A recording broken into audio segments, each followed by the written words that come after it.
On today's Locked On NBA Squad Show West preview, OKC doesn't repeat if, we're not going to say injuries, but something else will have to happen for them not to repeat. We'll talk about that and more on the West Squad Show right now. You are talking ball with the NBA Squad Show, sponsored by Game Time. From the Warriors to the Lakers, the Knicks to the Heat, and everyone else in the league, the local experts of the Locked On Podcast Network bring you all the scoops, breakdowns, and the most comprehensive look across the league. Trash talk and big takes included. No holding back, we're giving the green light. It's time to talk NBA Squad Show. And welcome to the Locked On NBA Squad Show, the show where we take over the feed of your favorite Locked On show. It's the West Preview Show. We're talking about the Western Conference, anything that we can get our hands on and talk about in the West. My name is Nick Angstadt, host of Locked On Mavericks podcast, and thank you for making Locked On You the #1 sports podcast network out there. Yes, let's go. We did it. We did it, everybody. Today, we will talk about all kinds of different things. We got all kinds of hosts here. Jackson Gatlin, Locked On Rockets. Ben Garcia, Locked On Suns. Matt Moore, Locked On Nuggets. Joe Mullinax, Locked On Grizzlies. Ben Beecken, Locked On Wolves. Rylan Stiles, Locked On Thunder. And the Grand Poobah, the man himself from Locked On Jazz, David Locke, is in the building. Gentlemen, we may start and go somewhere completely different from where we are now, but let's start with this one. OKC doesn't repeat in the West as, let's say, the #1 seed and the team coming out of the West in the finals.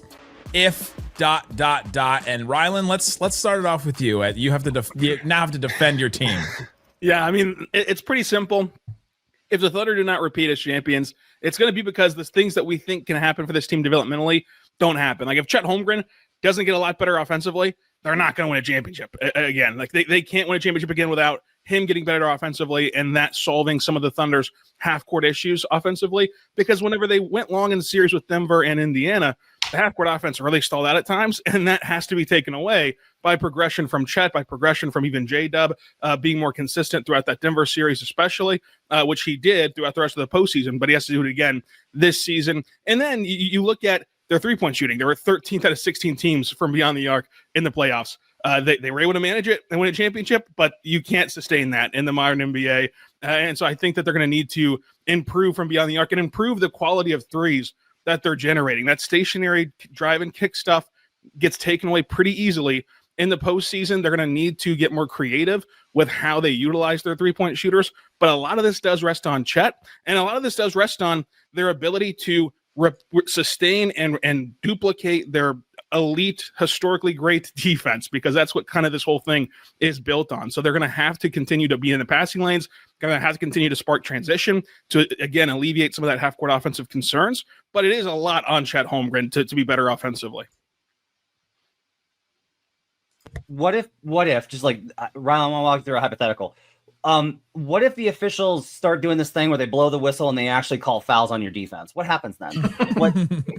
Well, I mean, we saw last year they were the most fouled team. They fouled the most in the NBA, and they also got called for a lot of them, obviously. So they're going to have to adjust. I think that the bigger thing would be like, what if Nikola Jokic hits more shots in that series? Because even last year, with as beat up as Denver was and as much flaws as you could point to with their roster, there were a couple games in a 7-game series where if Jokic has another shot go in, the Nuggets win the series, the Thunder out in the second round. So yeah, I'm not too concerned about the fouls. I think it'd be interesting if like they call Shai's push off more consistently throughout the season and the postseason. That could damper some of their offense, in particular in games in which their half court offense is relying solely on Shai, because there's still going to be games like that. If you take away a couple of those buckets from the Thunder, then all of a sudden their offense will not be able to generate enough points to win. So there are some things like that, especially with the refs about Jokic, because they were able to really rough up Jokic in certain games. But even in that series, man, like you watched it too. Some games the Thunder could get away with mauling him. Some games they couldn't. And so it's kind of a night-by-night case. So we just don't know. And I said it on the show at the time. We don't know what officials will show up, and so we don't know how they're going to call the games. But yeah, that could really hurt them because their whole game plan around Jokic is just, hey, let's just get after him, use our fouls, and see what happens. The subtle bit of Oklahoma arrogance, I actually think Rylan answered that question correctly. And we could find things like the possession advantage that Oklahoma City's had for like 3 years gets minimized. But the truth is somebody else has to rise up. Yeah. Like, I don't think there's anything that's going to make Oklahoma City that much worse. I mean, they're pretty darn good. They're pretty young, sure. Even if Chet's offense doesn't develop, fine. They're still going to be a 60-plus win team. who's going to rise up? Which team in the Western Conference actually can elevate themselves to get to Oklahoma City? I don't think Oklahoma City's coming back. Well, I think you start to make the argument. Well, you look at Denver, as close as they were in a 7-game series already, as banged up as they were last season, and they just added a ton of depth. They've addressed kind of the biggest weakness throughout the Jokic era, which has been a team that completely craters when he's off the floor. Now they have depth to hopefully be able to offset some of that. They're going to be a better, more well-rounded team moving on from MPJ. Like, I think the argument here is between the kind of internal growth and development that Rylan already mentioned for the Thunder, and you weigh that versus the offseason additions that Denver made, and which one of those do you believe more firmly in, as far as going into this season? Yeah, I was going to say to one of Rylan's points about the Thunder defense, it's really hard to be the best defense in the league 2 straight years. I mean, I think the Thunder were historically good last year, and so that probably gives them a leg up. But I mean, the Timberwolves were by far the best defense in the league 2 years ago, and they were like 6th last year. They're still really good defense, but the Thunder were historically good. So can they maintain that after winning a championship? Can they say, like, all right, let's buckle down and do it again 2 straight years? There's that mental piece of it as well. I think odds are they can, or they'll at least come close, just simply because of their youth, and it does seem like they have the right mentality with that. And also to Jackson's point, I get the Nuggets would be the biggest challenger if Ant makes a leap from really good to like a top 3 player, which is what happened with SGA. Like, I know he was great 2 years ago, but he made a huge leap over the last 18 months or so. So if one of those things happens where the Nuggets depth or an Ant leap or something like that, I think it's more going to be that plus any sort of malaise on the defensive end for the Thunder that would really kind of bring the Thunder back to the rest of the pack, with the pack meeting the Thunder somewhere in the middle.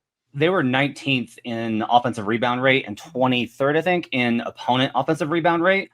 And like, we got a lot of teams in this chat right here that are like contenders. So like the Rockets with the double big lineup with Adams and Sengun and Capella, and you've got Joe Mullinax, Zach Edey and Jaren Jackson and Brandon Clark and Reeves and every other player in the history of the Grizzlies front court get back. And then you got Ben Beecken, who's able to play the 2 big with Randall or Nas alongside Rudy.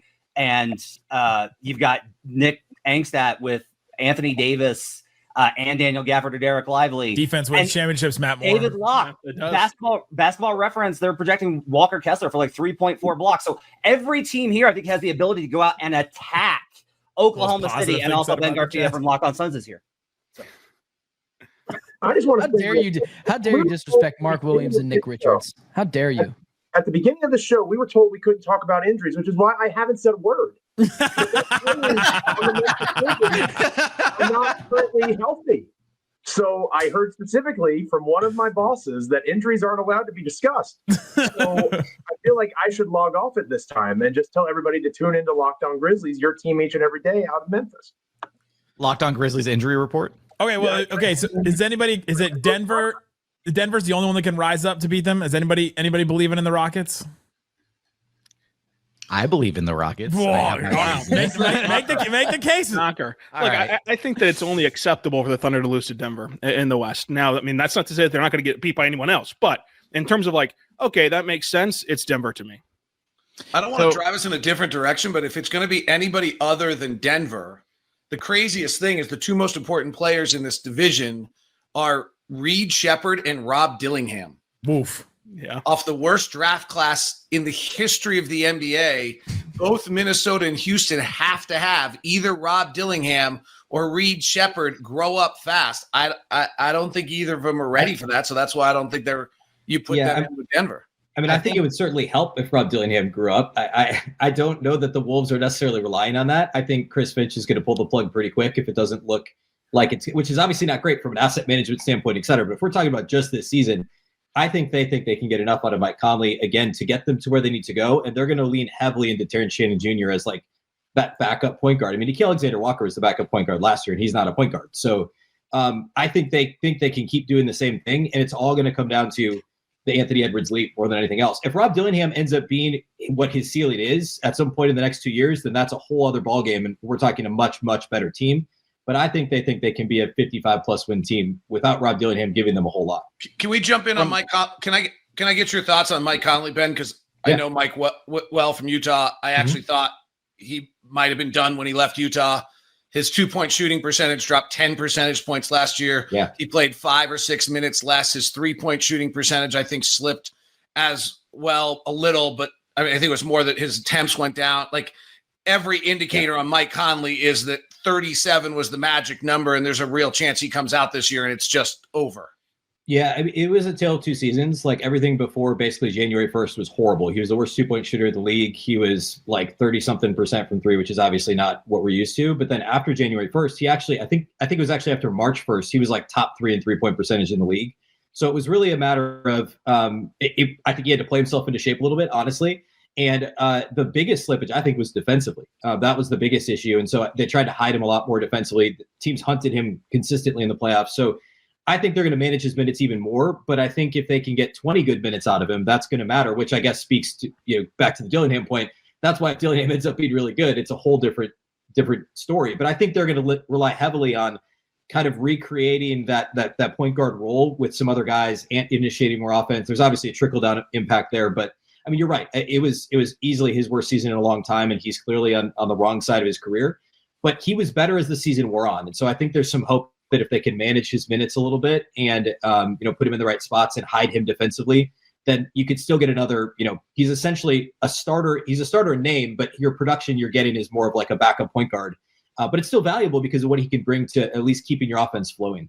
One note I'll add on that, he had a significant wrist injury that did not allow him to play golf in the offseason before. And if Mike Conley's not playing golf, it's a real injury. And he decided not to have surgery because at 37 years old, he felt like if he had surgery, missed a whole season, was over. So he had a hole-in-one this summer.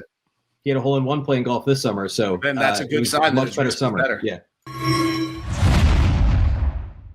Today's episode of Locked On NBA Squad Show Preview is brought to you by Wayfair. The holidays are going to be here before you know it, which is exciting, but you got to get your home ready for guests and celebrations, and that can feel like a lot. I just went to Wayfair recently and got some chairs, got some nightstands, and got them delivered directly to my house. The shipping was free. It was awesome. I loved the whole process of it. I love being able to check the different colors and prices and all that kind of stuff that you can check out on Wayfair. It makes it easy to personalize your home for the holidays with a huge selection of every style and budget. They have more things than I could find in furniture stores around here. Free and easy delivery like I experienced, even with the big stuff. I got like a big cabinet delivered one time. You can get everything delivered you need without the hassle of huge delivery fees. So go check it out. Check out Wayfair. Get organized, refreshed, and ready for the holidays for way less. Head to wayfair.com right now. Shop all things home. That's Wayfair. WAYFAIR.com. That's Wayfair. Every style, every home.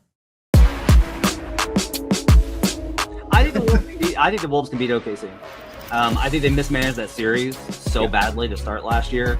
Like, if I was looking at it this morning, they won the Rudy Gobert minutes. They won the Rudy Gobert Julius Randle minutes. They won the Rudy Gobert Naz Reid minutes.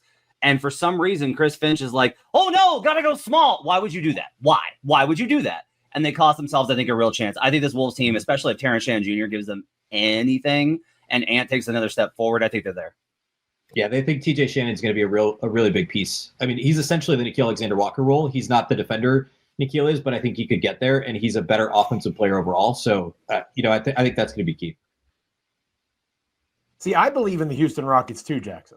I believe in the Houston Rockets as well, because I'm a big Amen Thompson fan.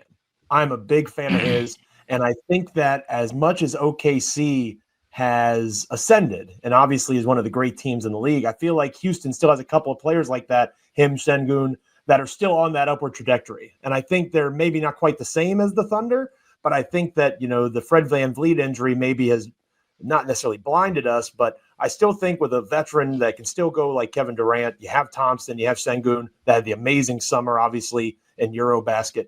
I really was impressed with what those guys did, and I think Houston is probably being written off a little bit too soon. The Fred injury, look, you can't. The Fred injury is important, right? Fred was going to be an integral part of this team, and you can, blame roster construction for putting all the eggs in the one Fred VanVleet basket and not having like another proven ball handler to, step into his place if something like this were to happen. I do think it's being overblown, though. The level of, I guess, production ultimately needed from Reed Sheppard and Amen Thompson. Like what we're talking about here is just, okay, you need like guys who can just walk the ball up, right? Like the offense isn't going to run through those two guys hardly at all, right? There's Kevin Durant and Alperen Sengun both exist. And I think that you're going to see offense that is primarily run through those two guys in particular. If we get any, kind of a preview as to what to expect from this Rockets team offensively this season, it seems like Ime Udoka is finally like fully leaning into the idea of Alperen Sengun as kind of this offensive hub, primary facilitator. There's been through 2 preseason games, albeit, but like a lot more off-ball movement and motion when Alperen Sengun has the ball in his hands, whereas the last couple seasons there was a lot of stagnation in the Rockets offense. Like one guy would get the ball and then it'd just be 4 guys standing around with very little off-ball action, nothing really happening. And you could see that, at times Sengun was begging for somebody to make a move or cut or do something. And, I think that at times, was maybe a little bit of an indictment on the coaching staff not being a bit more creative when you have a guy like Sengun who can pass and facilitate the way that he does. Through about 4.5 quarters of play in preseason, he has 19 assists. Are we worried about Kevin Durant making through 4 rounds of the playoffs? Anybody? Not particularly. I mean, as long as they don't run him into the ground like the Suns did in the regular season, there's no reason for 36-year-old KD to be playing 37 minutes a game and leading the team in minutes played. Yeah, well, all right, let's get the honest thing that it's not the coaches choosing that. Kevin Durant's playing 37 minutes because Kevin Durant wants to play 37 minutes, and he's not going to do anything less. That's Kevin Durant. That's the problem. I think it's also going to help that he's not going to have to play the 5 yes. like he did in Phoenix. Yeah, he's playing the 2 effectively in Houston, so fair. And is that worse? Is that better or worse? That's always a battle with players want to play, and so at the end of the day, you have to have an organization and a coaching staff that can actually sit down and have those heart-to-heart conversations. Be like, hey, we know you want to be out there for 36, 37, 38 minutes a night, but if you are, then we run the risk of you getting hurt, right? We run the risk of you're 37 now. You maybe can't do that as much. If the Rockets can somehow get KD down to 34, 35 minutes a night where he's not leading the team in minutes played, and you get 70-ish games of regular season KD and then a healthy postseason run, as opposed to him playing 37, 38, 39 minutes a night, and then he only gets 55 or 60 games and is potentially worn down for the playoffs, then that's not a win for anybody. And I think that if you have that heart-to-heart conversation with them, then, if the coaching staff can convince him, then, that's up to the organization. So I'm just having a hard time with the older guys, like expecting them to get all the way through the playoffs, like after what we saw last year. Like the Clippers are this team for me, where I'm like, there's just no way I can see all those guys making it through. No shot. Four rounds. No shot. The Warriors was already injured. The Warriors 3 guys getting all the way through. I mean, you could say that the Mavs, like the 2 guys when Kyrie comes back and Anthony Davis, like I'm having a hard time envisioning that. And if we're talking about a team getting past OKC, then man, it's tough. It feels like such a young man's game at this point. But it's also about depth. Like, and then we saw this, like the two of the deepest teams in the NBA were the teams that made it to the finals last year in OKC and Indiana, right? Teams that had very viable, like rotation guys, like all the way like 12 deep on their roster, 13 deep on their roster, give or take. And so I do think that like a handful of teams, like the Rockets included, took kind of that note and went out and added depth, right?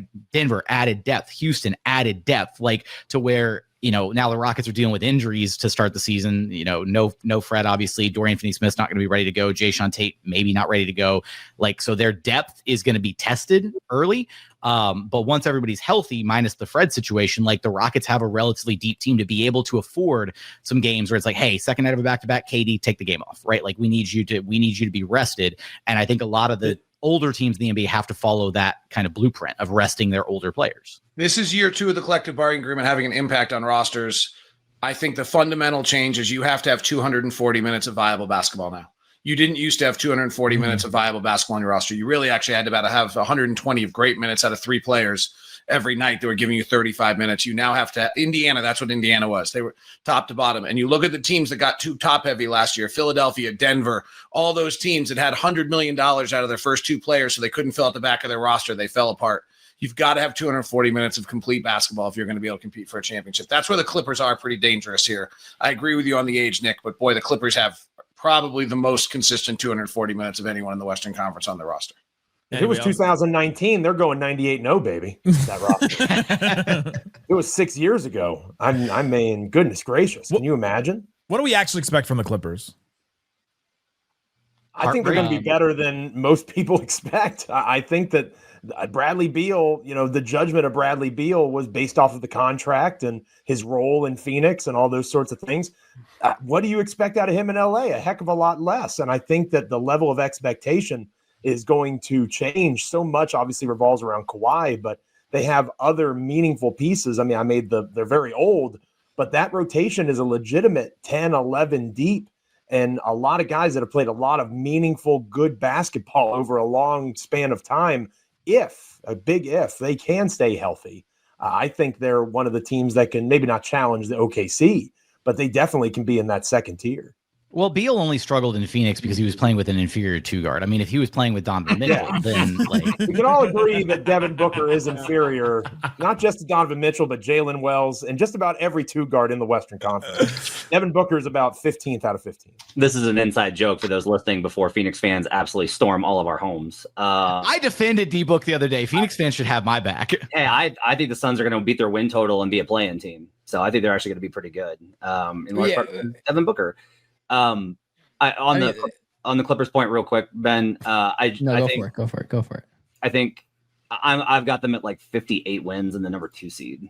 I think they're really good. I just think 58 wins for the Clippers. Yeah. You think they're going to care enough about the regular season to get 58 wins? It's based off a schedule. That the problem is like all of their schedule spots where it's like, oh, they're on a second night of the back-to-back. They're versus a bad team. Oh no, they're in a 3-4. They're at home for it. So it's like they have like a favorable schedule spot for it. They won't win that many because like the injuries will occur and things will drag them down. And I don't want any part of this team from a playoff perspective. I don't think they're going to go anywhere in the playoffs because Kawhi Leonard can't lead anybody out of a cardboard box. But I do think they're going to win a lot of games because they have the ability to play. Okay, we need a defensive lineup. Ty Lue can put in a defensive lineup. We need more offense. We can balance that. I always think that if you give the best coaches lots of different options, the best coaches are the ones that can figure out those combinations. That's a tricky thing. I think Ty Lue, giving him this many weapons to be like, all right, we need size, but also some shooting, but also some athleticism, but also a point guard. He's got all of that to be able to build the right lineup for the situation. Ben, are the Suns going to be okay?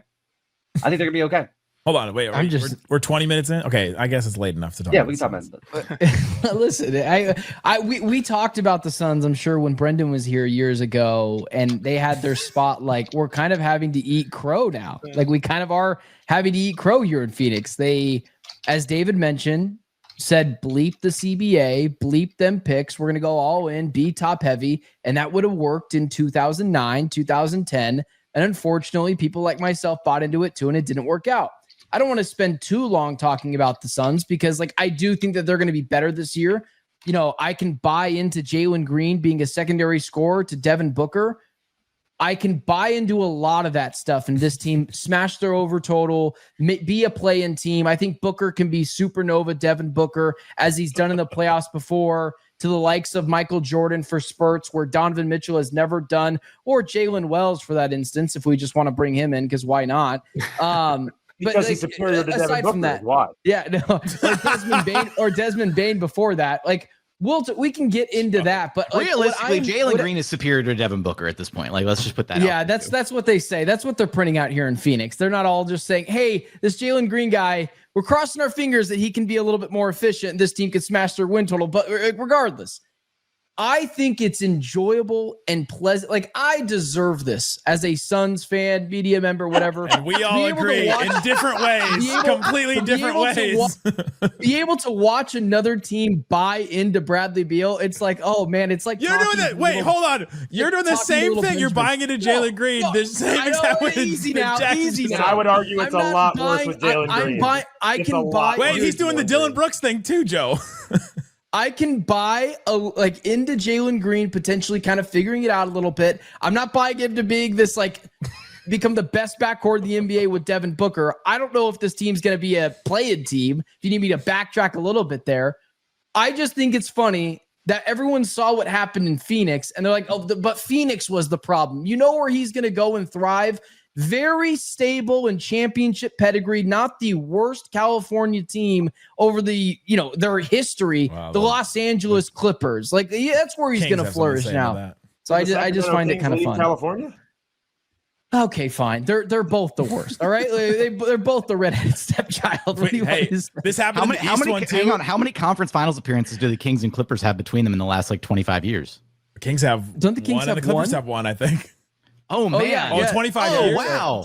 That's right. 25 years. By the way, this happened in the East one too. If we say Sacramento Kings one more time, Matt George will appear. So just be cautious as we go. That's unless you organize a squad show division. Is anyone here in the division? No, I don't. Who's think so. in your division? What's your division called? It's called California. None of us know. It doesn't matter. The California division plus Phoenix.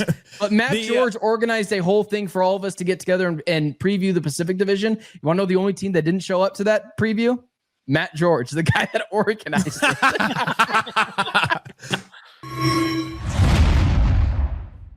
Today's episode of Locked On NBA Squad Show NBA Preview is brought to you by FanDuel. FanDuel Sportsbook has all kinds of props and odds, things that you can use to get in on the action. NFL season is here and NBA season is around the corner. FanDuel has a deal that you won't want to miss. If you're a new customer, you can bet just $5 and you get $300 in bonus bets if you win to use across the app anywhere. So put it on something that you absolutely think is going to happen. So check out like a game where you think, oh, I'm going to put the money line on like the Thunder winning that opening night game against the Rockets on ring night, or maybe the opposite because teams don't usually win on ring night. You can also look at some of the over-unders on the regular season wins. So like my Dallas Mavericks, 40.5 is their over-under. I'm taking the over on that. You think Anthony Davis, Cooper Flagg, and all of them are not going to be over 500 this season? Come on. Even if Anthony Davis misses like 20 games or something like that, which I get it. Rockets also 52.5 over-under. I know they lost Fred VanVleet, but you add Kevin Durant to a team and they're not going to go over the wins that they had last year. That's interesting. Go check it out on FanDuel. What are you waiting for? Visit FanDuel.com to download the FanDuel app today and get started. FanDuel.com. Please gamble responsibly. Another team in that division, another team that's old, is the Golden State Warriors. I don't know that they're filled out to the 240 minutes that Locke was talking about earlier. They tried recently. They signed a bunch of guys, but they were good at the end of last season when they added Jimmy Butler, but then they just crashed and burned. It felt like in the playoffs. You see the Kevin Pelton projection on them? No. Number two in the West by a lot. Yeah. My only addition on the Warriors is that Warrior fan tipped me off that they're calling the lineup that features Horford, Steph, Jimmy, and Draymond the near-death lineup. That's good. You know what? Just like Ben said he deserves this Phoenix season, we deserve that. All of us that had to deal with that Warriors team. Hey, I deserve it more than anybody else. Okay, that team has crushed my hopes and dreams. Watch out. Ever heard of Kevin Durant, buddy? Are you kidding me? Ever heard of Kevin Durant? You have Kevin Durant. You deserve that. Yeah, have fun with that, by the way. Well, I gotta say though, but in all seriousness on the Warriors, like they do peak out the 240 in a way that maybe only the Clippers do, right? I mean, there's a chance that Buddy Hield's not in their rotation. I know we said we weren't going to talk about health, but we can talk about age. And I mean, I feel like that's where the depth matters even more is we can't predict whether or not somebody's going to get hurt, but we can predict that Jimmy Butler or Steph Curry is only going to play 60 games, 65 games, right, whatever. So that's where the depth matters that much more. But I think they actually have, I think there might be the only team in the league that has 290 minutes. Yeah, who are they getting that from? Yeah, it's like Gui Santos and Quentin. No, I think Gary Payton II, Buddy Hield, Trace Jackson Davis are all kind of borderline rotation players for that team. But Trace Jackson Davis is borderline rotation player because sometimes Steve Kerr just doesn't want to play him. Yeah, right. Same with Kuminga. And the 240 is that you have 240 of viable rotation minutes, and Trace Jackson Davis may not be a viable rotation player. I would agree with you on that. But otherwise, I mean, the 240 thing's pretty interesting, you guys. If you run through every roster, it's hard to, most teams don't get to it. Like I just did Phoenix while we're talking. They're at 150. They literally are going to play 90 minutes of non-rotation NBA minutes right now. Sorry, Ryan Dunn. Sorry, Isho Higuodaro. You're not rotation. How dare you, sir? How dare you? Oso Higuodaro is good. He might be, but he's not established yet. I can't tell if Matt's being serious or not. I'm being serious. Yeah, Matt doesn't joke about that. I'm really? There's one thing he doesn't joke about. Jordan Goodwin's good. They have so many guys that are going to be like, it's in his name. Everybody, the Suns are going to be that team this year where people are at midseason are like, you know who's kind of good? Is this guy on Phoenix? Matt, do you really think they're going to make the play-in the West? Yeah. I mean, they would make the playoffs if they had Donovan Mitchell, but I think they're going to make the play-in. There's no way. Who are they bumping out? No way. Who? Look, Sacramento falls out. Sacramento's gone, right? That's one spot opens up. And then the team that didn't talk for like 20 minutes because his team was so injured, the Memphis Grizzlies. True. I have them above the San Antonio Spurs. Okay. Part of Phoenix and how they're going to be better this year is you're not supposed to talk about them because this team, I do believe, is going to have this new mentality of Oklahoma City's going to come to town on a random Tuesday in October, and they're going to beat the Suns, 98, 94. But the new identity of the Suns is Oklahoma City's going to walk in there and say, we're going to stomp the lights out of this team sleepwalking. And then they're going to leave saying, that was supposed to be an easier game. That team's freaking tough. And if we didn't actually try late in that fourth quarter, I think that's what it's going to be. And they're going to sneak up and get a couple of wins against, potentially a Rockets or a Wolves or whatever, once or twice getting those. Blazers as well. They're going to do that. I thought Ben was crazy. Like, I made fun of him on Locked On NBA Daily when he said this about the defense. And say it. I'm kind of getting there. Like, I kind of think that they're going to be decent. Like, I think Jordan Ott might be good. Like, I think Jordan Ott might be really good. Joe. He's the coach, by the way. He's not one of the random players, the random Suns players we mentioned. He's Michigan State's finest. Definitely had to specify there because people listening definitely probably would have just thought that was another player. Beautiful. By the way, the answer to who they're going to beat out is I have the teams below them as the Jazz, the Pelicans, the Dallas Mavericks, and the Blazers. All right. Well, if we're not going to talk about injuries, that's my music to come in and say that. Jump in, Nick. The Dallas Mavericks have 200. Oh my God, that's they have the minutes. Music. David, what do you have the Mavs at minutes? Let me look. Sorry, I don't have because it right this is a deep team. Like they have guys. If Anthony Davis is going to stay relatively healthy, and we're not allowed to talk about health, so nobody can talk to me about that. True. But Cooper Flax the 1 year you have Kyrie Irving. You say that you're deep. You're talking about a different thing. But he's not playing with. They brought in D'Angelo Russell to be all right. They have Max Christie. They have multiple centers. They've got strength. They've got more wings than anybody else that we've talked about. Yeah. What's worse, depending on Jalen Green or depending on D'Angelo Russell? Oh, D'Angelo Russell, come on now. They're depending on D'Angelo Russell way less than the Suns are depending on Jalen Green. What's worse, depending on a combination of D'Angelo Russell and a rookie, or depending on Jalen Green? You know what's worse? Me having to defend Kyrie Irving about D'Angelo Russell against Bill Simmons today. That was the thing I never thought I would do in my career. That's admittedly a bad thing. That was very. But I think D'Angelo Russell knows what his role is going to be. He's coming in and he's had really good chemistry with Anthony Davis before, and that's all you want him to do is to come in, set him up, set the rest of the guys up, play well with Cooper Flag. Now, when Cooper Flag said that D'Angelo Russell was mentoring him and that he was helping him learn where to be on defense, that was when my eyebrows started to raise and I started to think maybe this is too much D'Angelo Russell for my liking. But I think he's going to be fine in the role that he's going to play. He's going to give them what they need. And I think Cooper Flagg's going to be better than a lot of people expect early on because he's a connector and he's not going to put up the crazy numbers necessarily that we've seen from like a Blake Griffin rookie in the past. But I think they get there minutes wise, at least rotation wise, if we're talking about deep teams. When Coop looks like a turnstile defensively, we know who to thank. Sorry, go ahead. No, I just said when Coop looks like a turnstile defensively, we know who to thank. Cooper Flag? Cooper Flag's going to be a ball. Oh, because he's taking defensive notes from D'Lo. Yeah, right, yeah. If he's always in the wrong spot, then I'll say that. How many minutes they get, David? They get 240 if you count Max Christie as an established rotation player in the NBA because of his second half of the season last year, and if you put Caleb Martin in rather than Dante Exum in the rotation. Well, Dante Exum has not played yet, and Jason Kidd, when asked what he's out with, he just said he's just out. So I'm not feeling good about that one. Yeah, I don't think that Dante's I don't think Dante's an established rotation player in the NBA, despite his nice comeback to the NBA. Not anymore, but it's because of injuries, and I'll say that one. Yeah. But yeah, so yes, they hit 240. If they hit 240, that last guard spot is very tough for them, and that's where if Kyrie Irving does come back, or when he's healthy next season, then they're for sure. And I joke, but like the Mavericks, I don't trust my projection on them. Like they could be totally fine. They could be pretty good. I don't understand how a team that doesn't have a point guard is going to be that good. I'm really worried about the Cooper thing because it's like Cooper needs to be this positive impact player. And historically, there's a couple of counterexamples. What Cooper thing? So Cooper needs to be like impactful for you. He needs to be really good and he needs to help you win.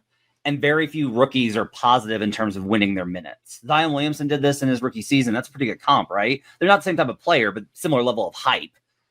It's just like typical, like Kevin Durant was like a negative every year. And it's like, well, he's on a tanking team in Seattle. Sure. But like they were also worse with him on the floor than off. And that's Kevin Durant. And they were playing him at the 2, which is not maybe what Jason Kidd has already said about playing Cooper Flag at the 2 and maybe potentially out of position. I think Cooper's going to be awesome. I just wish he'd been drafted literally anywhere else. And I think he'd be in a much better spot. I hate him being on this team where it's like, we got to win because we got to prove Nico was right. but also it's the veterans, so you need to make sure you don't mess up and don't make mistakes, and so you can't expand your game. Yeah, but he's not a player that makes mistakes. Like he's not that type of player. He's a player that makes the right play like every single time he gets the ball. But every rookie makes mistakes. Sure, but every player makes mistakes. Except Jalen Wells. Jalen Wells does not make mistakes. Or Jalen Green. Or SGA. Or Osei Gadara. Or Osei. Such a random fandom. That is amazing, Matt. I just want to congratulate us for doing like 7 minutes on the Suns, and we have not mentioned the Lakers yet at all in this NBA preview. I mean, this is what the Locked On Network is all about right here. If they don't, Lakers don't show up. The Kamenitskis aren't here. We haven't talked about them. How does LeBron's injury change Hennessy sales, Matt Moore? Something to think about. You know, somebody told me that they think he's just going to retire, and I still can't believe that. Like, I just think that you're going to get like the Nike ad at the beginning of the season, and the Nike ads, like he's going to make money off of it. That's why I actually thought there was a possibility this was real, because I was like, if he does it, he's going to make a thing out of it. Not because I think he cares about the attention, because his whole life is attention. He just like, it's weird. It's not the same to him as it is to other people, but because the money. And so I think that he'll kind of get there. I can't figure out where this Lakers team is at. The preseason stuff is extremely worrisome. It looks really bad, but like the roster should be better. But I don't know if like where they're at with Redick. I don't know if guys are buying in. Like the fans are frustrated because they're not doing stuff in preseason. I don't know what to do with the Lakers. They play 6 games. The Suns are the team that made them look bad in the first game. Just make sure throwing that out there. What do you think about Ayton? What do you think about Ayton in that spot, Ben? If he's got like a pick and roll maestro with Luka, like does that at least make him look better? So yes. DeAndre Ayton playing with Luka Doncic is going to make him better because of the 2-man game that you can kind of play with, pick and roll, throw the ball at the rim. Like he will do that. And he is undoubtedly a better player than Jackson Hayes. But there is a want to in the NBA that DeAndre Ayton will never do. He will tell you in press conferences, he's dominating. He'll tell you he's going to go out there and give it all he's got, and he's going to get offended when you ask him about his effort. But Jackson Hayes plays with an effort that DeAndre Ayton will never play with, and that is just a quality that is not measured by statistics, and Lakers fans are going to want to pull their hair out by middle of November because you have this player that's got a soft jumper at the elbow, hits those very consistently. But he's not an aggressive player. He doesn't have the want to or the motor. Like, the thing with DeAndre Ayton that I think perfectly encapsulates him is after 1 year in Portland, what did they do? They drafted his replacement, Donovan Clingan. After year 2, they said, we'd rather just pay you to leave. That is the DeAndre Ayton experience. And I think that there is going to be a quality of Jackson Hayes who plays with a want to that DeAndre Ayton will never play with. So yes, there will be nights that he looks good with Luka, but I can't buy into the DeAndre Ayton experience until he does it for an extended period of time and not just a playoff run with the Suns back in 2021. But this is a contract year, DeAndre Ayton. This is a prove-it season now. Anybody believe the Lakers are top 4 seed in the West? Luka's pretty good, by the way. Yes, yeah, Luka's really good. And that's their path, obviously, right? Like it's if Luka is Luka from 2 years ago, then you could argue the rest of this roster is. And what was that like, Ben? It wasn't great for Timberwolves fans, not at all. But I think, like if you look at that Mavs roster from 2 years ago versus this Lakers roster now, I mean, like, I don't know. You could argue about which team was better.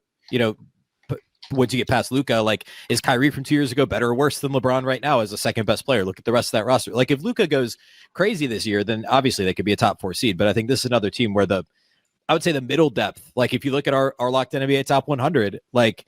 They have 2 top 12 players. Austin Reeves was like 58 on our list or something. I don't have anybody else in the top 100, and there's nobody in between. And most of these teams, like it's the opposite of the Clippers in a sense, or some of these other teams, Houston, some of these other teams we talked about.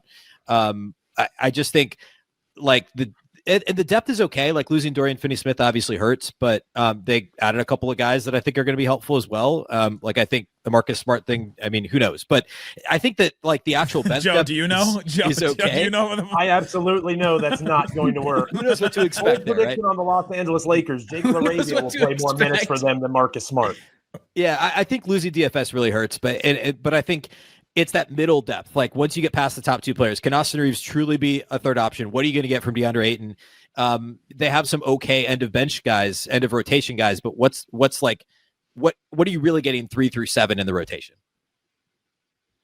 Well, listen. The thing about Marcus Smart is people still think of him like he was on the Clippers, and he hasn't been on the Clippers for a long time. Like that, the Marcus Smart that we're talking about is not Celtics. Yeah, that's what I'm sorry. Yes, I meant the Celtics. He hasn't been on the Celtics in a long time. I don't even remember when he was on the Clippers. I was hardcore starting. I was like, whoa, so blown away. I was just so blown away by the idea of Marcus Smart being a contributor to a team trying to win basketball games that it threw me back. That's unfair. I'm very burned by the Marcus Smart Memphis experience. I don't think that's going to go well at all. Yeah. It wasn't his fault, but I said this in the East show for 30 seconds. Never, ever, ever, ever, ever, ever, ever get a guy if Boston lets him go. Never, ever, ever.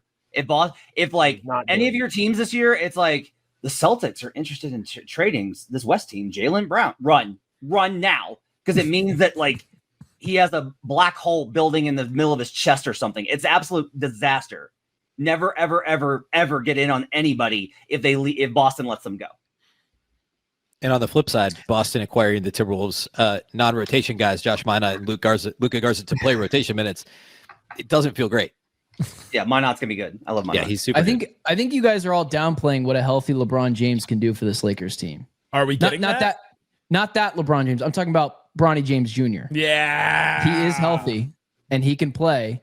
That's an excellent mention.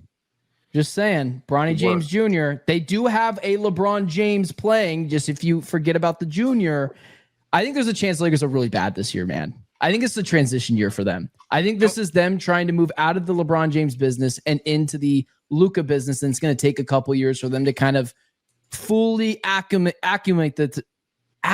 themselves to that and be able to get the players they want around him. Like I think a part of this is just LeBron kind of pouting. Like I think he's pissed that for the first time in his career, someone else is forming their team not around him, and it's the right thing to do. Just so we're clear. I always say that when you want to put these things together, don't look at one report. Try and piece together the breadcrumbs. So he's frustrated. He opts in and then releases that statement that was weird as hell. And now he's missing the first season opener that he ever has in his career with sciatica. Matt, you have experience with that, right? I do, in fact, as an old man. Talk about it on Locked On NBA Daily. I do, in fact, have experience with it, and I have solidarity with him. It hurts and it sucks, but also like it's LeBron. I am very skeptical that this to me seems like he lost a power play and is pouting. I am with Ben on that. Look at me and Matt. We agree on a lot. Wow. We're just trying to push him to the light of Devin Booker, man. That's all. Like, he just needs to watch more Suns games is all. As a Memphis Grizzlies podcaster, I am vehemently rooting against the Phoenix Suns. You all already knew that. Nothing brings the West groups together like hating on the Lakers or anybody. Need that first round pick. Well, I do want to ask Rylan a Lakers question. I think there's one interesting Laker question though here on this whole like big picture topic. I wouldn't mind getting to. Like I brought it up. You have to have 240 now. Their second unit's awful. Gabe Vincent, Marcus Smart, Jake LaRavia, Jared Vanderbilt, Jackson Hayes, Dalton Connect. I mean, it's terrible. But literally, how many wins does a Luka give you? Like that's like, don't we still have a little bit of? Yes, that's probably not going to get you through the playoffs anymore. But you have the second or third or fourth, depending your viewpoint, best player in the world. Heliocentrically having his hands on 70 possessions a night. I would argue it actually helps you in the playoffs more than it helps you in the regular season. I think he gives you like 40. He'll get you to 45 wins. Is that enough for them to get out of the play-in? Probably not. Well, here's my thing. I want to ask Rylan about this. It is my informed opinion that there is no player, I think, in the Western Conference that OKC fears more than Luka.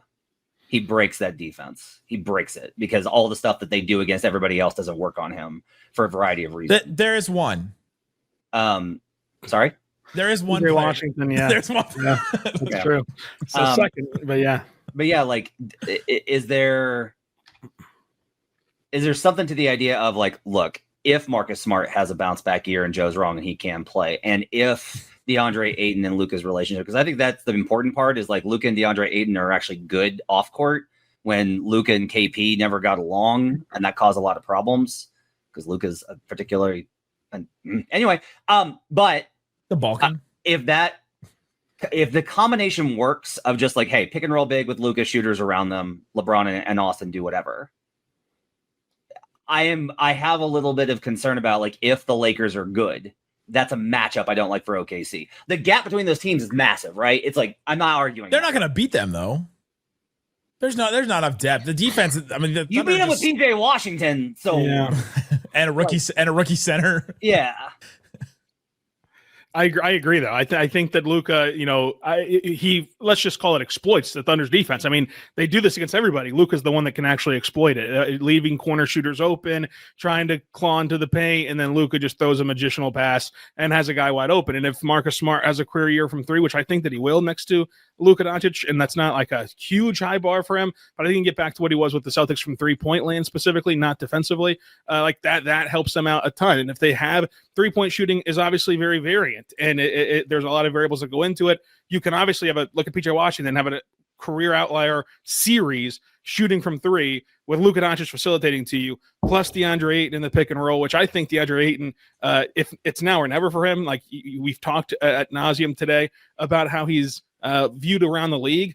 We also saw Russell Westbrook have a bad year next to LeBron and the Lakers, and how he's now viewed around the NBA, not even having a job. I think that the desperation can create some of that artificial motor that Ben talked about earlier that DeAndre Ayton doesn't have. So I really do think that the Lakers can be a threat to OKC because of the Luka Doncic factor. Like there's just no stopping him, because even for as great as the Thunder are with perimeter attack defenders, he's able to break those guys down. And then you do want to shut him off first and foremost and live with the results. That's the Thunder's philosophy for every team. Just shut down their best player and live with the results from 3, because there's natural abilities for guys to miss wide open threes in the league because of what 3-point shots are. They don't value defending the corners as much as other teams do. And so, yeah, Luka's the guy that can really pick that apart. I think that against Minnesota, it's the same situation, only Minnesota did not get the 3-point luck that PJ Washington did. Anthony Edwards in that series, yeah, you can say he didn't score enough. He made some excellent passes and some excellent reads, and then the guys clanked him in the corner, and the Thunder won the game. And it's like a lot of that was not on Edwards last year. A lot of that was on they didn't have a PJ Washington step up. And so Luka Doncic does raise the tide of his shooters more than any other playmaker, in my opinion, and that's going to hurt the Thunder with the way that they play defense. On the flip side, though, the supporting cast that Luka has, like, does he have guys that are going to make those threes, right? Like he can break down the defense, but yeah, and it's the one game the Wolves won in the conference finals. But heading into that Thunder series against the Mavericks, for as much flaws as you could say that the Thunder had without the front court depth and with Josh Giddey, no one expected PJ Washington to shoot like that. Nobody expected Derek Jones Jr. to shoot like that. Not even Nick Angstadt did with his crap-eating grin. So it's like, what do you do whenever Luka Doncic is out there facilitating the pumpkin? You pray. I don't know. You pray, and then you beat him on the other end, which is what I think would happen against that. You wait for the Lakers. You wait for the Lakers to trade nothing for him. That's what you do. Oh, Anthony Davis, top 10 player. Who wins more games, Dallas or LA this year? Ooh, I think the Mavericks. I have LA 8th, and I have the Mavs way down. So even if I adjust the Mavericks up, which I probably should. What is way down from 8th? He said he didn't have them making the playoffs. Yeah, they're out of the play-in. They're out of the playoffs for me, Nick. I have them. I'm like, look, I'm probably. Sometimes you text me, you're like, why do Mavs fans hate me so much? I've discovered why. Yeah, it's all numbers though. This is just some Mavs fans will be happy you said that though, because they want to see the Mavs implode because it's so implode. I think they want to see one guy unemployed. Some of them, want they definitely want one guy. I will give another hot take. I have the Memphis Grizzlies 5th, Joe Mullinax. Whoa! What? In the West? You waited until 46 minutes to drop this bomb on us, Matt? Can we just get Matt's standings right now real quick? Yeah, Matt, just give us the whole rundown. Thunder, Wolves, Nuggets, Clippers, Grizzlies, Rockets, Warriors, Lakers, Kings, Suns, Spurs, Blazers. I didn't even put that together that you had the Rockets under the Grizzlies. Go ahead. What's the case for the Rockets? This is a little behind. I apologize. This is a little behind. Behind what? I did an update, which actually bumped up the Rockets because it's got offensive rebounding included, which is the only way they could score. So that's the only way they could score. Can you do that again? Yeah, hang on. Let me pull it down. So the I thought it was good. Right ones here. Let me get I was still stuck on the Rockets at 6th under the Grizzlies. Yeah, no, they're higher now. I'll pull it up in a sec. But yeah, I have them. I do have the Rockets a little bit lower. Now Just give the rundown again. I gotta pull it up. Thunder Wolves. I do like the respect to the Wolves who've been to the conference finals 2 years in a row. I don't look. Yes, the Rockets' offense last year was abysmal. It was trash, and it was really bad for a bunch of different reasons. One of them is now in Phoenix, and so like you add one of the greatest scorers the game has ever seen in Kevin Durant, a walking 50, 40, 90 efficiency. And he's replacing the absolute abysmal efficiency of Jalen Green. Like Fred is a big loss. Fred is a big loss from a culture perspective, from a defense perspective. He was the guy that would get guys organized on the floor. Absolutely. But you are literally injecting Kevin Durant to a team that just won 52 games, that was a top 5 defense, that was flirting with being a top 10 offense, despite having like one of the worst offenses in the entire NBA. Because again, it was propped up with offensive rebounding. Yes, they will continue to be a great offensive rebounding team, but now the guys who are actually taking a majority of their shots will convert on them. And the few times and the less times now that they actually miss shots, when those shots aren't converted, they're still going to be an elite rebounding team. They are still going to crush you on the offensive glass with Alperen Sengun and Steven Adams and Clint Capella and Tari Eason and Amen Thompson. Like, they are still going to have that identity and the defensive identity. The 10-second way to say that, Jackson, you just changed the shot selection of Jalen Green and Dillon Brooks into Kevin Durant. Like, Dillon Brooks wasn't even the problem. Dillon Brooks was great, but his shot selection it was fine. Like he would have the one-off game, like one every 10 games, where he would maybe do a little bit too much from the mid-range. But his shot selection from Memphis to Houston, he got rid of a lot of the BS that he would do, and he prioritized like efficient basketball. Where did you have the Spurs, Matt? I have them 11th. I don't think they're going to be good. I just don't. They weren't good before. It's because the Wemby hype is overrated. That's why. Whoa.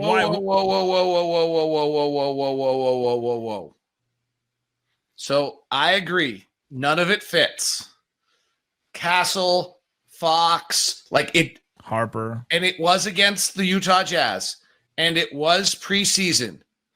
And we're not supposed to swear on this show, but holy shit. What I saw last night from Victor Wembanyama was it beginning to come together. 2.5 letters in that one. The Wemby hype may be real. It was different last night. It was against the Jazz. It was preseason, but it was different. That was a different player than I'd seen the 6 times I'd seen him prior. I had him top 5 in my top 100. Everybody else have him? I had him a lot lower. I just think it's tough until you see it. Outside of the top 10. Yeah.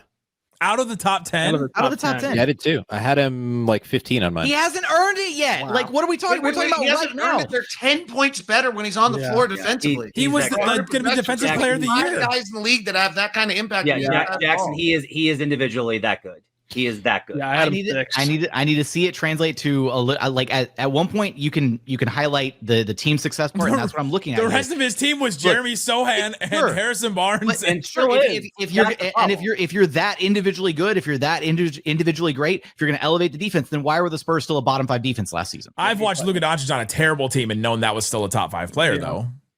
But Jackson, I don't think that's a terrible comment by Jackson. Actually, I don't like they're like at what point does the individual greatness translate to some team success? Played 2 seasons and he got blood clots at the end of last one. But we're calling him the -10 is misleading because of how gosh awful everybody else was on that team. So I don't disagree with Jackson on this. I'm just telling you guys what I saw last night. It was 110 with him on the floor, Jackson. It was 8 points better with him on the court. 8 points better. Cleaning glass out of him at 9.7. Yeah, non-garbage time is 9.7. Yeah. I am very reticent on this stuff because this is my argument against Luka, which is if you're that good, why is your net rating always very subpar? And I do think that there was something in Luka's game early where it was one of my favorite things was Luka in a loss. It was always Luka Doncic had 40 points and 15 rebounds and 12 assists, and the Mavericks lost by 7. Because they had no one else that could dribble for most of his career up there. Well, Matt said he has the Spurs 11, right? And I think it's really hard to argue he's a top 5 player, and then they're going to win 40 games again. I understand that individually he's if you stack him up in a vacuum against other guys, he's probably, I don't know, top 5, top 6, top 7, whatever. But everybody else you're stacking him up against that you would consider a potential top 5 player, their teams have won at least a playoff series. Much they've been to the playoffs and won a series or 2, right? Mm-hmm. And so I think that's where it gets sticky. He's probably in the 5 to 10 range. I think but it's a really hard thing to be like, he's the 5th best player in the league when he's played like 100-ish, plus or minus games, and his team's never been to the playoffs. I just think that's challenging to say. He's just only had 2 chances, and one of them he had blood clots and didn't finish the season. So it's like, I don't know why we're holding him up for missing the playoffs in his first year. Like that. Same reason why I think it's tough to obviously tough to rank Cooper Flag, right? Because we haven't seen him play in an NBA game yet. So it's more that who you're comparing him against, I think, matters when we're talking about a player rank list. I think it's also really hard because the hardest part here is obviously we think that Wemby is going to be great. We are expecting we're projecting him to be like maybe in the GOAT conversation, like when it's all said and done. Yes, but what his actual production is on the court right now. I'm gonna get run out of Dallas over here. His actual production on the court right now, like I could reel off probably. He was the shoe into win defensive player of the year. He was the best defensive player in the league last year, and putting up like 20. You cannot give defensive player of the year to a guy whose team is a bottom 5 defense. Like it makes no sense. He was minus odds the whole year to win it, and then he got hurt. Yeah, that was wrong though. Like he really should. What? You're gonna go against? We can't. Well, because that's like giving like MVP to Kevin Love back when he was on the Wolves because his numbers were just so dominant. He looked so good. Actually, this is really important. Never ever use the odds when you're doing it. When you're looking at stuff, don't be like, well, he's the favorite. That's influenced by the money coming in from significant bettors on a market. So it's like if everybody has the wrong idea or they think that the voters are going to vote for the wrong person, it's not reflexive where it's like, well, he's the favorite, therefore he's the best. He's considered to be the best, therefore he's the favorite. Always consider it a reflection and not like a driver. Okay, I'm super sorry. I'm sorry, Jackson. I swear I prepped for an NBA game last night, and the dude I prepped for averaged 24 points, 11 rebounds, 3 assists, 4 blocks, had an effective field goal percentage of 59% or 57% last year, shot 35% from 3 and 48% from the field, taking 9 a game while making 84% of his free throws. I know those are all standard numbers that aren't advanced metrics, but I'm sorry. What did I miss about those numbers not being unbelievable? Well, for me, a lot of it's like if you watch him, and I'm really scared about this year because it looks like he's added muscle, so he's able to bunk guys off. But you could move him so easy still. Like guards can get into him. Like Amen Thompson can create separation by bumping into him. He's still super impactful, David. I'm not arguing that. I'm agreeing with you. I actually think this is my point. I've watched him. I always feel like there's something lacking. I feel like you can move him. I feel like you can do all these things the last 2 years while he averaged 24 points, 11 rebounds, and 4 assists. And I wonder when it all comes together and he can shoot every possession he wants to shoot because no one can get in his shooting window. If he's not going to average 30 points, 15 rebounds, and 6 blocks a game, I'm not kidding. But I'm with Jackson on, you got to do it first. Yeah. Like I doubted Jaren Jackson offensively because I was like, he needs a freaking offensive go-to move. Like he's got to have something that he can do and actually go to. And now he finally does, and he's underrated, Joe. Explain it to me. Jaren Jackson Jr. is underrated, so is John Morant. But again, I was told that we can't talk about injuries, and the Grizzlies are extremely injured right now. So while I'm very honored that they're 5th in your rankings there, Matt, may not be anymore. The thing about Jaren is we bully Matt out of the Grizzlies at 5. Yeah, I'm thrilled. The thing about Jaren Jackson Jr. is he's kind of become underrated in Memphis, even after the great season he had, because of this new coach with Tuamasi Isolo and the re-emphasis on pick and roll and getting Ja Morant going, and Zach Edey, Matt's favorite player, is going to have a big year in this system. And there's so much that's being prioritized that isn't what Jaren did well in the revamped offense from last year. Because while the Grizzlies defense went off a cliff, the offense was legitimately better last year. And the main reason for that was Jaren Jackson Jr. So Jaren Jackson Jr. developing the game that he has as an isolation scorer. There were stretches last year where he was one of the best isolation scorers in the entire league. The way that he's able to create offense is so predictable now that he has to be in a position where he's a better creator off of that dribble, finding people, passing, facilitating offense. I hope that's the next level for him. But Jaren is a great example of exactly what you're talking about with Wemby. And my concern about Wembanyama is the team that's being built around him, like you guys said, not a ton of it really fits. I feel like they're still a big move away from really unlocking what Wembanyama actually is.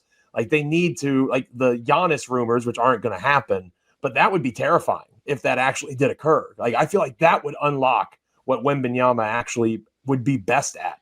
They're asking him to do things as a physical presence that I don't know that he can physically do in terms of being able to be moved by guards and other wings that in theory shouldn't be able to move him. Like that doesn't happen to Jaren Jackson Jr. Wemby's 6 inches taller, but Jaren has the physical mass and frame that he's able to handle himself. You bring in somebody like a Jaren, like a Giannis, someone of that ilk. I think that's the kind of guy that unlocks what Wembanyama can fully be in the NBA. I don't know if the Spurs are going to be able to get there or not. They have the assets. The question is, you need another team to be willing to ship them to you. It's actually why I really like the Luke Cornett, Kelly Olynyk additions and stuff for them. Like let those guys handle the 5 spot, right? Let Wemby, Wemby is a 5, but you run him at the 4 and then you run him at 5 in certain lineups, whatever. Let somebody else handle the brunt of like the physicality of that 5 spot and just let him be that roaming presence defensively at the 4 and just blowing everything up with his size and length. But that's a fair reason they're not like the Spurs, because when you're counting on Kelly Olynyk to be that guy for you, like that might be a bridge too far in terms of expecting them to make a leap in front of other teams that are still trying to compete in the Western Conference. Anybody have any parting shots about any of the bottom feeders in the West? Anybody? I mean, the Pelicans' ceiling is what to close out this division. Since we can't talk injuries, the Pelicans' ceiling is what? Play-in team with ceiling, right? Zempic Zion? Are you kidding me? Let's go. 5 seed. 5 seed. 5 seed with their They were healthy. Trey Murphy, Zion Williamson, healthy DeJounte. How about Trey Murphy for show me, right? Like I feel like that's the player that everybody's like. Herb Jones. He's really good. Trey Murphy's really good. They have like a really good like they have top a lot of players. 8. They have a lot of players. They have 240. They do. There you go. 240 for the Pels. Just some nights it's going to be 105. And when Zion's playing though, and when he's out there, man, that's a top 10 player, and we've seen it for a whole season as a top 10 player. I like the Trailblazers a lot. I think that's a team that could crash the party in the playoffs. The Blazers. I like the Blazers. Joe. The same way Ben was talking about the Suns being like this team that you're going to roll into and be like, it's the Suns. We're going to beat them. They're going to be such an annoying team to play. The Blazers, their defense is going to be. That's where I'm at. Sure, Chauncey Billups is good. Like, are we sure? No, I'm not sure of that, but I'm sure that again, their starting 5 is, whether it's because of Billups or because of whatever else is happening up there, they are going to be what Ben said the Phoenix is going to be. I think that's what Portland's going to be. You're going to go in and think, holy crap, that was a lot harder than it should have been. They were already that last season. Right. That's the thing. Ish. It seemed like that, but then you look at like if you take a step back and you look at even in their good stretch of games, you kind of walk away being like, like I was ready to be all in on them, and then I did the deep dive. I mean, I'm not saying they're good. I'm just saying they're not like this. Yeah. They're not like this 19-win team, right? Like it's not like going in to play the Nets. There's only one team that's not trying to win games in the West, guys. And they have Isaiah Collier, so it's okay. Isaiah Collier is great. I love Isaiah. I have a question for David. Does Markkanen finish the season in Utah? Yes. Interesting. I just think because the Lakers play them the last game of the season. Here's the quick answer. I didn't hear it. Because the Lakers play them the last game of the season, or yeah. The quick answer is you actually you have to have a piece or two that's actually around when you rebuild. And so if Ace is good, which honestly he looks incredible so far, and then you get whoever you get next year, AJ, whatever young kid, you've got 2 of them.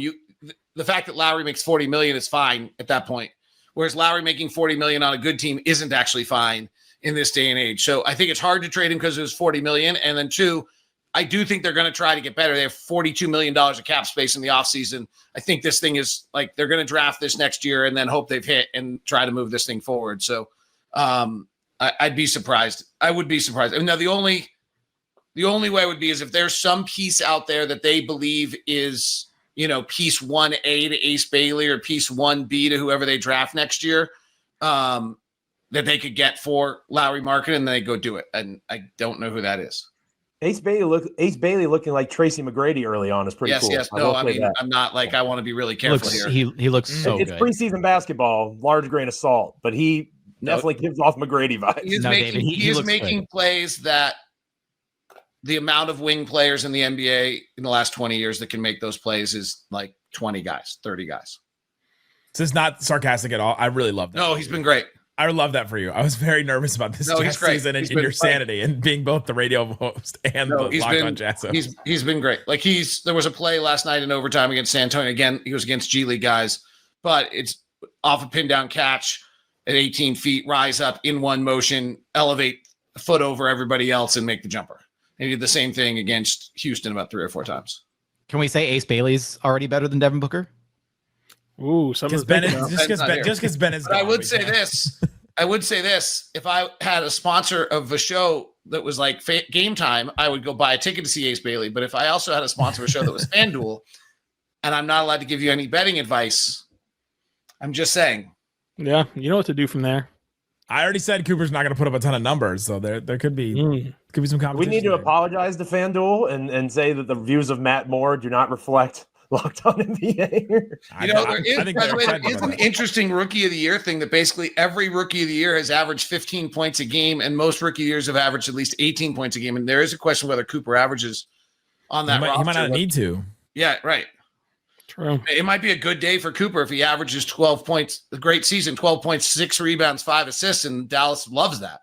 Yeah. But that has traditionally not won rookie. Malcolm Brogdon's, I think, the last guy to win rookie of the year and not average 15 points a game. Look, David, defense wins championships, not rookie of the year awards, okay? Very good point. That's right. Yeah, That's take right. it from me. That's right. Go check out all these great shows. Links in the description wherever you're listening to this to find Locked On Rockets, Jazz, Grizzlies, Thunder, Mavs, Nuggets, Suns. If you're listening to Locked On Suns, like I appreciate you for thoughts and prayers. You guys over there enjoying the season that Ben Garcia deserves. Guys, thanks for listening to Locked On NBA Squad Show West.